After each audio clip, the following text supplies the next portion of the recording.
तो राज्य व्यवस्था की इस सीरीज को आगे बढ़ाते हुए हम लोग आज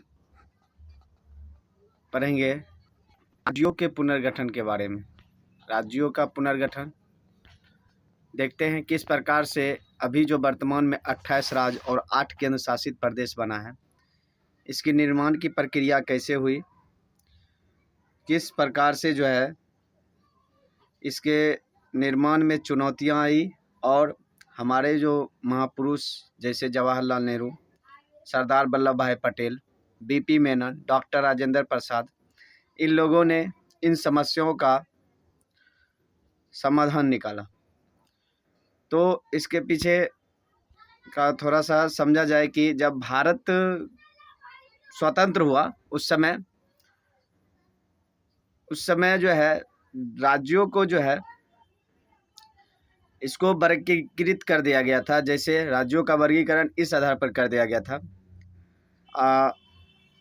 असम, हैदराबाद, ये मतलब क ख ग घ, इस प्रकार से राज्यों को वर्गीकरण कर दिया गया था। अब इसमें अलग अलग राज्यों को रखा गया था। इससे पहले वाले वीडियो में हम लोग देशी राज्यों का भारत में विलय पढ़े थे, जिसमें हम लोग देखे थे कि बहुत से राज्यों को, देशी राज्यों को कह दिया गया था कि या तो आप पाकिस्तान में सम्मिलित हो जाए, या भारत में सम्मिलित हो जाए, या आप स्वतंत्र रहे। अब जो पाकिस्तान चला गया उसकी तो बात नहीं की जाएगी यहाँ पर, लेकिन जो भारत में देशी रियासत सम्मिलित हुआ था उसकी, और जो ब्रिटिश प्रांत था भारत में अंग्रेज का, जहाँ प्रत्यक्ष जो है अंग्रेज का शासन चल रहा था, वो ब्रिटिश प्रांत कहलाता था। उन सब को मिलाकर जो है ये भारत में राज्यों का विलय किया गया, यानी और राष्ट्र का निर्माण हुआ। तो इसमें क ख ग बटने था पहला, जैसे ब्रिटिश भारत के प्रांत, जैसे असम, बिहार, बम्बई, मद्रास, ये सब ब्रिटिश भारत के प्रांत थे। उसके बाद देशी रियासत, जिसमें देशी रियासत जैसे कि ख वाला रखा गया था देशी रियासत को, जिसमें हैदराबाद, जम्मू कश्मीर, मध्य भारत, मैसूर, राजस्थान। गोवा में था अजमेर, दिल्ली, भोपाल, कुर्ग, त्रिपुरा, ये सब गोवा वाला में था। और देशी रियासत या कमिश्नर दोनों मिलाकर बनाया गया था गोवा वर्ग को। और गोवा में जो था अंडमान था और अर्जित किए गए राज्य। अर्जित मतलब जो विभाजन में जो इधर उधर जो अर्जित किया गया था जो क्षेत्र, वो सब जो है उसको गोवा में रखा गया था। अब कहने का तात्पर्य है, जब बातें चली कि राज्यों का गठन किस प्रकार से हो, तो बहुत से राज्य उस समय जो थे वो सब भाषा के आधार पर राज्यों को गठन करने की मांग करने लगे। अब जब भाषा के आधार पर मांग उठी तो फिर उसको जांच करने के लिए सरकार ने समितियां नियुक्त की। जैसे धारा आयोग, सबसे पहला जो आयोग था वो था धारा आयोग। ये 27 नवंबर 1947 ईस्वी को न्यायमूर्ति था उस समय S.K. धर की अध्यक्षता में गठित किया गया। और इसका जो गठन किया था वो डॉक्टर राजेंद्र प्रसाद गठन किए थे। उन्होंने इसका गठन किया और राज्यों का गठन आधार पर ना हो बल्कि प्रशासनिक सुधार के आधार पर हो, इस प्रकार से जो है इसका गठन किया। कहने का मतलब है कि धारा आयोग अपनी जो रिपोर्ट प्रस्तुत किया, उनका कहना था कि भारत में जो है राज्यों का जो गठन होगा वो भाषा के आधार पर नहीं होगा बल्कि प्रशासनिक सुविधा के आधार पर, अर्थात देखा जाएगा कि, और भौगोलिक सुविधा के आधार पर। यानी कहने का तात्पर्य है कि उर्दू भाषी जम्मू कश्मीर में भी रहते हैं और उर्दू भाषी बंगाल में भी रहते हैं। तो ऐसा भी ना हो कि बंगाली उर्दू भाषी और जम्मू कश्मीर के उर्दू भाषी ये कहे कि हम एक ही राज्य बना कर रहेंगे, तो इसमें जो है दिक्कतें आएंगी, भौगोलिक की दिक्कत, ये सब देखा गया। ये धारा आयोग का सिफारिश, यानी धारा आयोग अपनी जो है सिफारिश प्रस्तुत किया। उसके बाद धारा आयोग से बात नहीं बनी, फिर जो है उस समय जो तत्कालीन सरकार था उसने JVP आयोग समिति गठन किया, JVP, जिसमें जवाहरलाल नेहरू, J से जवाहरलाल नेहरू, B से वल्लभ भाई पटेल और P से पट्टाभी सीतारामैया, इन सब के नेतृत्व में इसका गठन किया गया। और इसका गठन 1948 ईस्वी में किया गया था। अब इसने भाषाई आधार पर राज्यों के पुनर्गठन को खारिज कर दिया। ये भाई साहब भी बोलते थे कि नहीं, अगर राज्य का गठन होगा तो वो भाषा के आधार पर नहीं होगा, बल्कि प्रशासनिक सुविधा और भौगोलिक सुविधा के आधार पर भी इसका गठन किया जाता है। ये भी भाषा के आधार पर जो है खारिज कर देता है।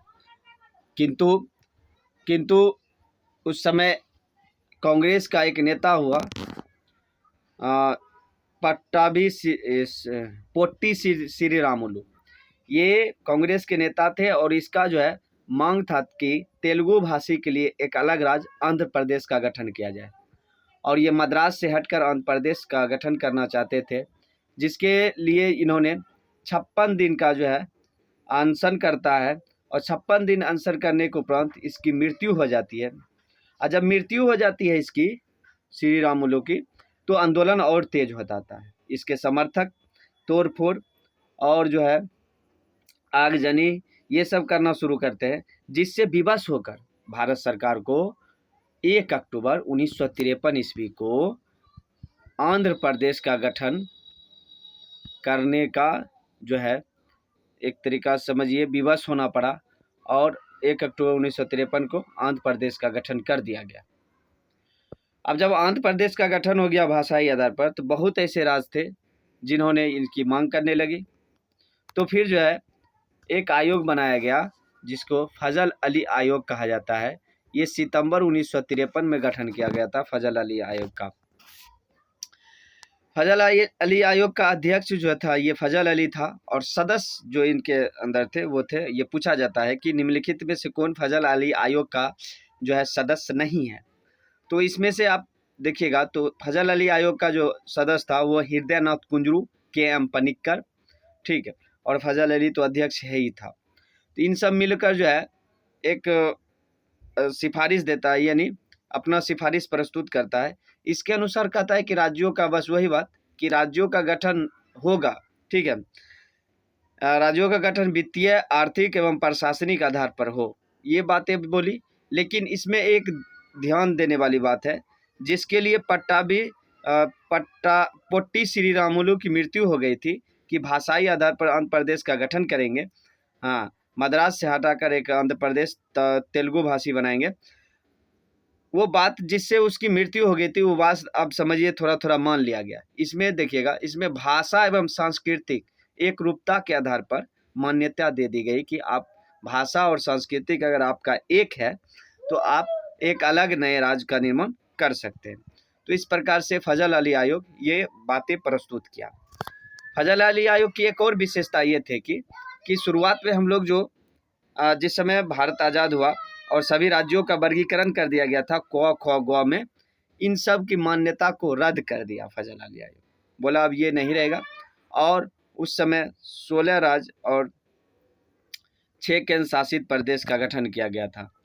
फिर बाद में जो है वर्तमान में जो है 14 राज्य और 6 केंद्र शासित प्रदेश बनाया गया। तो इस प्रकार से जो है भारत का जो है शुरुआती पुनर्गठन किया गया था। लेकिन वर्तमान में भारत में 28 राज्य और 8 केंद्र शासित प्रदेश हैं। तो इस प्रकार से ये था भारत में राज्यों के पुनर्गठन के लिए जो है क्या इतिहास रहा ये था। और इसमें और जो बोला गया था कि भाषा के आधार पर गठित होने वाले अन्य राज्य भी देख लीजिए एक दो, जैसे मुंबई, मराठी लोग अब मुंबई की मांग करने लगा तो उसको मुंबई बनाया गया। उसके बाद गुजराती लोग गुजरात की मांग किया, गुजरात। हरियाणा हिंदी भाषी जो है पंजाब से हट के हरियाणा बना लिया। उसके बाद पंजाबी पंजाब बना लिया। इस प्रकार से और कई राज्य जो है भाषा के आधार पर बनाया गया। किंतु उसके बाद जो है फिर बात आगे बढ़ती है तो ऐसा नहीं है कि सब भाषा के आधार पर बनाया, फिर उसके बाद भौगोलिक सुविधा के आधार पर भी बनाया गया। उसके बाद सांस्कृतिक आधार पर बनाया गया, यानी भाषा छोड़कर भी बनाया बहुत से राज्य। जैसे देखा जाए तो लद्दाख का गठन, ये तो खैर अभी वर्तमान में हुआ है कुछ दिन पहले 2019 31 अक्टूबर 2019 को लद्दाख और जम्मू कश्मीर 2 केंद्र शासित प्रदेश बनाया गया, जम्मू कश्मीर को विभाजित कर। उसके बाद है हिमाचल प्रदेश, जिसका गठन 1971 ईस्वी में किया गया। तो आप मैप में देख सकते हैं, आप थोड़ा सा जूम कर लीजिएगा, स्क्रीनशॉट लेकर जूम कर लीजिएगा। आपको सभी राज्य का शॉर्ट नाम दिया गया है। जैसे एम से महाराष्ट्र, इसका गठन 1960 ईस्वी में हुआ। जी से गुजरात, इसका गठन 1960 ईस्वी में हुआ। इस प्रकार से सभी राज्य को आपको इस छोटे से मैप में दर्शाया गया है। आप इसको देख सकते हैं, जूम करके देख लीजिएगा। तो इस प्रकार से जो है सभी राज्यों का गठन होता है। और जैसे दादर और नागर हवेली, इसका गठन जो है 2020 ईस्वी में जो है किया गया था। उसको मिलाकर जो है एक कर दिया दमन, जिसकी राजधानी। तो इस प्रकार से 6-8 केंद्र शासित प्रदेश का भी निर्माण किया गया। और ये पांडिचेरी जो पहले था वो पुदुचेरी अभी कहलाता है। इसका गठन 3 राज्यों में, आंध्र प्रदेश, केरल और तमिलनाडु के जिलों को मिलाकर एक नया पुदुचेरी केंद्र शासित प्रदेश का निर्माण किया गया। तो इतना ही। लाइक करें, सब्सक्राइब करें और चैनल से जुड़े रहें। जय हिंद।